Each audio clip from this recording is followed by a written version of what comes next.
sobre aspectos jurídicos da prisão de Fabrício Queiroz e o desenrolar desse capítulo. O que mais chamou atenção nessa prisão foi o fato dele estar num sítio, o Queiroz estar num sítio de propriedade do advogado da família Bolsonaro.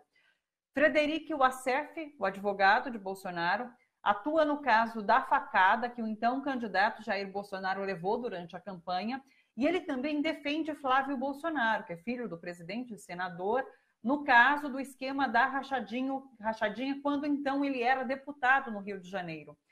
Muito mais do que advogar para os Bolsonaro, o Wassef é do convívio da família. Para a gente entender quais os limites dessa relação entre advogado e cliente e o significado dessa prisão numa propriedade de posse de Wassef, eu converso agora com o jurista, professor de Direito Constitucional, Pedro Serrano. Olá, Pedro, um prazer te receber aqui, tudo bom? Prazer imenso estar aqui.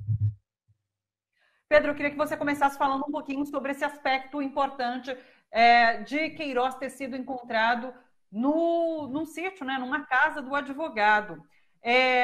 Esse advogado, o Wassef, ele pode responder por crimes, inclusive, por dar guarida a uma pessoa que está escondida. Ele não estava foragido da justiça, mas, de certa forma, ele estava escondido, né? Eu queria que você falasse sobre as implicações para o advogado. Olha, eu entendo que, primeiro, parece que o Queiroz não estava foragido da justiça, então ele pode estar em qualquer lugar que ele quiser. E não vejo problema nenhum ele estar na casa do advogado. Mesmo que ele tivesse foragido, no meu entendimento, um advogado face a seu cliente pode, vamos dizer, dar guarida ao seu cliente, mesmo ele estando foragido, sem precisar denunciar a polícia onde o cliente está. É uma das prerrogativas que eu acho que o advogado tem que ter, né? Ele não pode ser obrigado a delatar seu cliente. E eu entendo que ele pode dar guarida, sim. Eu acho que o exercício da advocacia implica em certas prerrogativas inerentes à democracia, à atividade da advocacia numa democracia constitucional, que dão ao advogado uma ampla possibilidade desse tipo de conduta. Ele não é um cidadão comum, vamos dizer assim, porque ele, na realidade, representa os direitos do cidadão, os direitos do cliente. O cliente não é obrigado a se entregar, isso é um equívoco das pessoas, né? Você, uma vez que tem uma ordem de prisão, você não é obrigado a se entregar, é um dever do Estado te prender, mas não você ter o dever de se entregar. Ninguém tem, o direito de liberdade supera o dever de obediência às ordens estatais, né? Portanto, tanto que, por exemplo, eu não sei se você sabe, os nossos telespectadores sabem, mas ninguém é punido por fugir, né? Por fugir, não. Você pode ser se você está preso, você é recapturado pelo Estado, preso novamente pelo crime que você cometeu. Mas por fugir, você não é condenado. Não existe um crime para isso. Porque se considera que o ser humano tem uma necessidade óbvia de liberdade e que ele luta por essa necessidade e que é dever do Estado mantê-lo preso. Não dever dele se colocar como preso. Por uma série de questões, portanto, eu creio que, no sentido constitucional, a advocacia implica no direito a manter seus clientes sem precisar, vamos dizer, você pode manter o lugar onde seus clientes estão sem denunciar a polícia. O advogado não pode ser obrigado a denunciar o paradeiro de seu cliente, né? E se ele dá guarida na sua casa, a casa do advogado é inviolável, tanto quanto seu escritório, e mais do que isso, eu acho que é um direito do advogado manter o cliente lá e não entregar para a polícia. Ninguém pode questionar isso. É o dever do Estado achá-lo, né?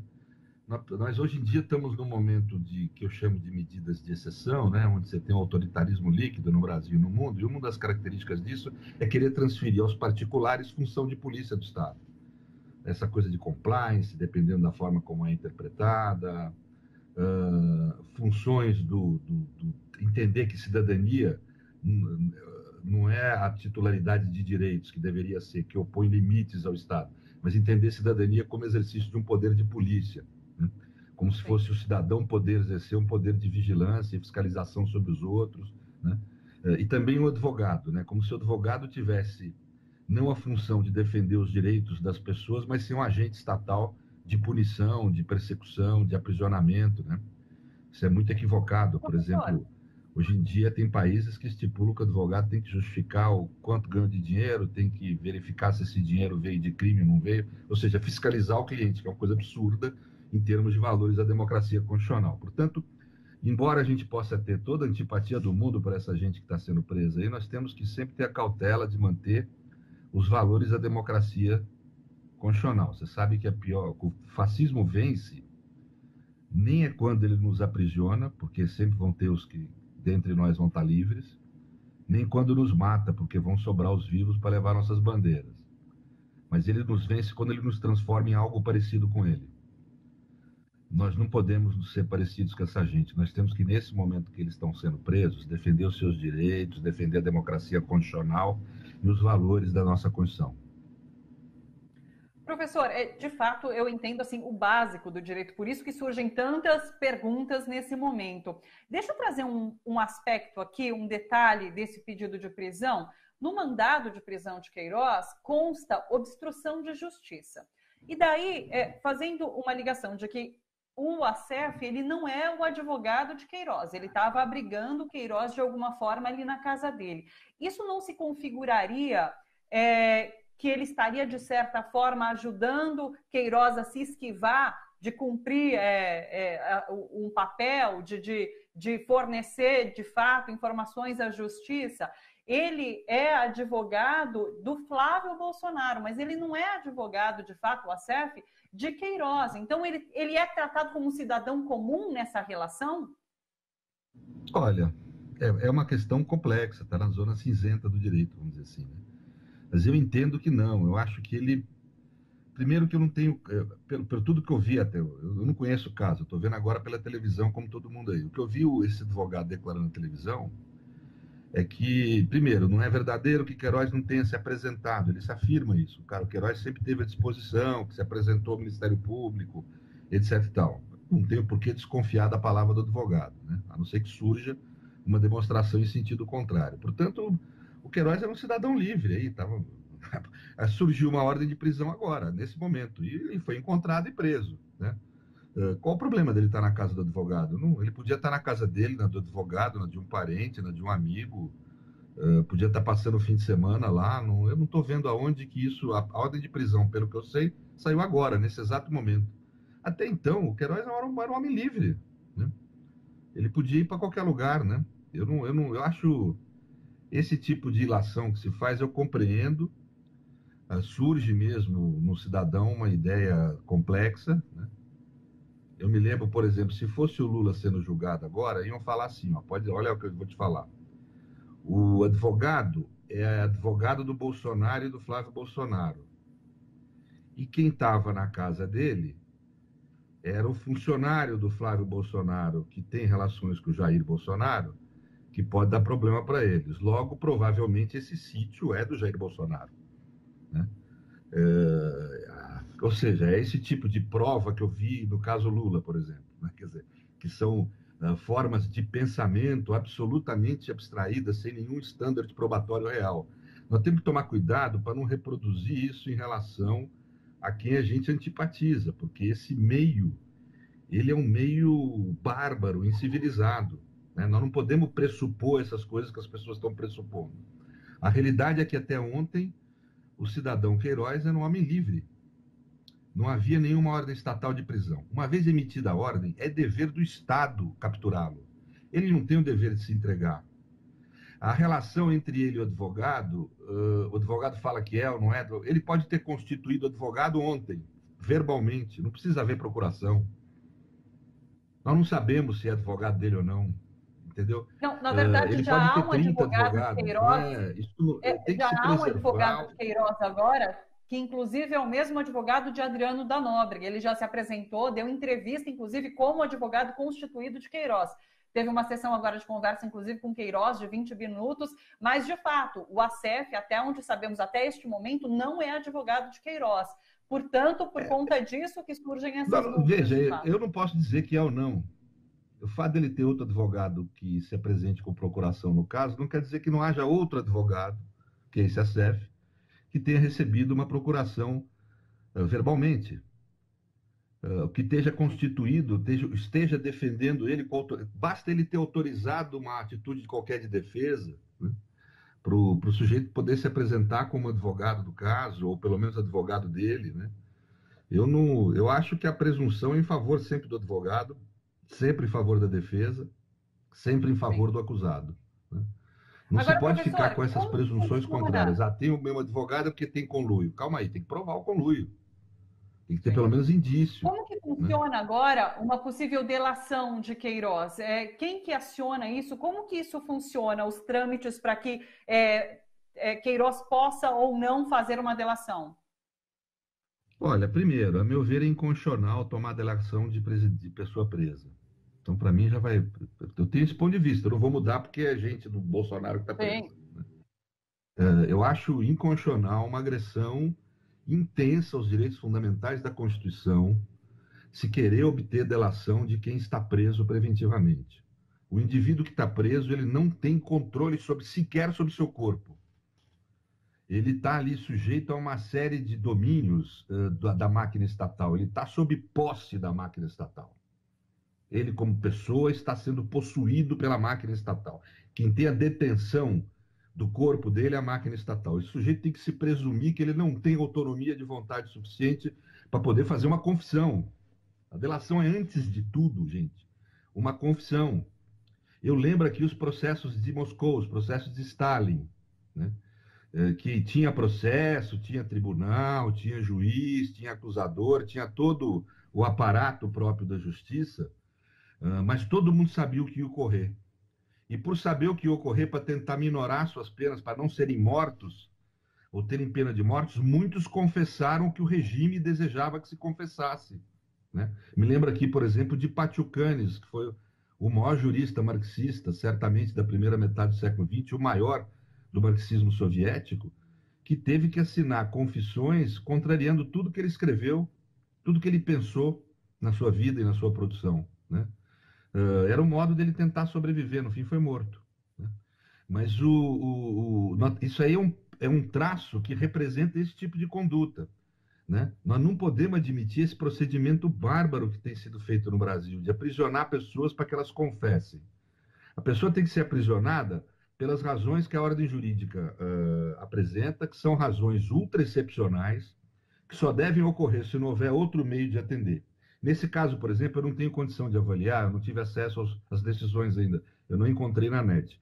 Eu não tenho condição de avaliar tecnicamente se a prisão é legítima ou não. Mas eu já observo o seguinte: a mídia está divulgando que ele está com câncer. Numa época de Covid, não é adequado prender pessoas assim. É melhor, me parece, em princípio, salvo o melhor juízo, tornozeleira em casa. Porque você sujeita um indivíduo com câncer, com baixa imunidade, a um ambiente em que há mais potencialidade de ter contato com o vírus. E isso pode trazer danos irreparáveis para a pessoa. E não há necessidade deste tipo de conduta para fazer a apuração penal, que é o que está em questão agora. Ninguém está sendo, vamos dizer, condenado a nada aí, não há certeza de nada. Está se iniciando uma apuração penal, né? Então, eu acho que a primeira preocupação de todo homem, de todo democrata desse país, de todo ser humano sério desse país, que são poucos atualmente, né, pelo que a gente vê acontecendo no país, é a primeira coisa se preocupar com a pessoa do preso, com a saúde dela e com a observação dos direitos fundamentais da nossa Carta Constitucional. Eu, como constitucionalista, vejo com desconfiança sempre qualquer prisão cautelar, seja temporária, seja preventiva, porque o que eu tenho visto no Brasil, e quem fala isso não sou eu, é a Comissão de Direitos Humanos da ONU, é a Comissão de Direitos Humanos da OEA, que já sancionaram o Brasil mais de uma vez por banalizar prisões preventivas e prisões temporárias, né? São tipos de conduta estatal que não podem ser banalizadas como são no Brasil. Para você ter uma ideia, 42% mais ou menos dos nossos presos o são em caráter provisório, em caráter preventivo, perdão. Então, esse tipo de aprisionamento, como constitucionalista, eu sempre tenho uma desconfiança. Eu não posso falar nada desse caso porque eu não li a decisão, não tenho como opinar tecnicamente, mas já vejo com preocupação um homem que está com câncer, com a sua imunidade debilitada, sendo aprisionado nas cadeias. Nós devíamos estar soltando os prisioneiros, nesse momento de Covid, soltando os prisioneiros não violentos, e não buscando aprisionar mais gente, né? Eu acho que a apuração Professor, penal estaria garantida com ele preso com tornozeleira em casa, e o que evitaria qualquer contaminação. Imagine se esse homem é contaminado pelo Covid agora. É o Estado brasileiro o responsável, né? Somos nós. Nós A não podemos ficar prisão, quietos com esse tipo de coisa.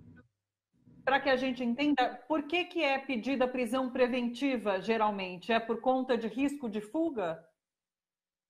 Pode ser risco de fuga, é uma das razões, e que é uma fundamentação adequada, mas que ele precisaria ter tentado fugir. Eu não conheço o processo, o detalhe para saber se ele tentou fugir ou não. Se esse for o motivo, é um motivo justificado para prendê-lo, porque ele está. Ou então, ele está perturbando o andamento do processo. Parece que é essa a fundamentação quando você fala em obstrução de justiça. Ou seja, ele adotou algum tipo de conduta que busca prejudicar as investigações. Essa é uma das poucas situações também que eu admito como razoáveis para determinar a prisão dele. Como eu falei, eu não li, eu não sei o que é alegado. Eu só estou alegando que, se não é o caso, e tem mais, mesmo havendo esses motivos, só se adota a prisão se essa for a única forma possível de satisfazer o interesse público em questão.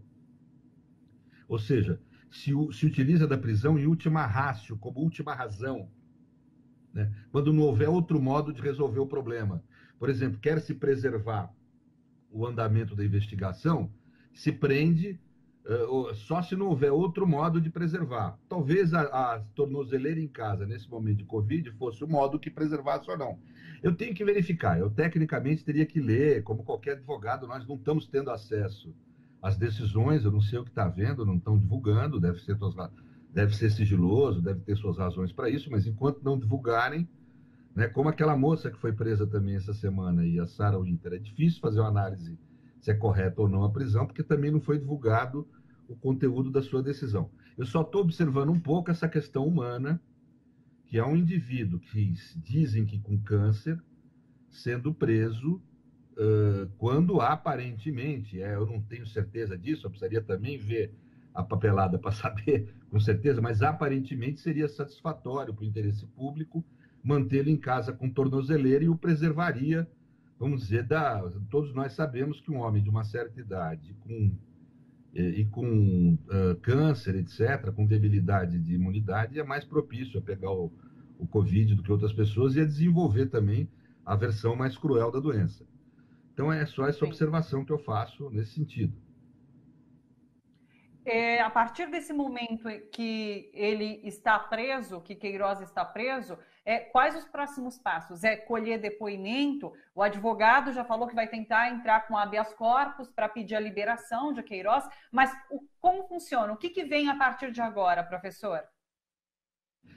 Eu não identifiquei nas notícias, eu li aqui, não sei se posso falar aqui, mas li a notícia da UOL, posso falar, não? Falar no Pode, concorrente. claro. Mas eu não identifiquei se a prisão é temporária ou preventiva. Você tem essa informação? É preventiva. Então, se é preventiva, é uma prisão mais permanente, deve ter sido por ele ter cometido algum ato que prejudica a investigação do processo. Isso é sinal que ele deve permanecer preso até o momento em que cessar a investigação ou cessar aquilo que está sendo prejudicado ou perturbado por ele, né? A saída do advogado é tentar negar os fundamentos da decisão e ingressar realmente com habeas corpus em favor dele, se é direito da defesa, direito do cidadão.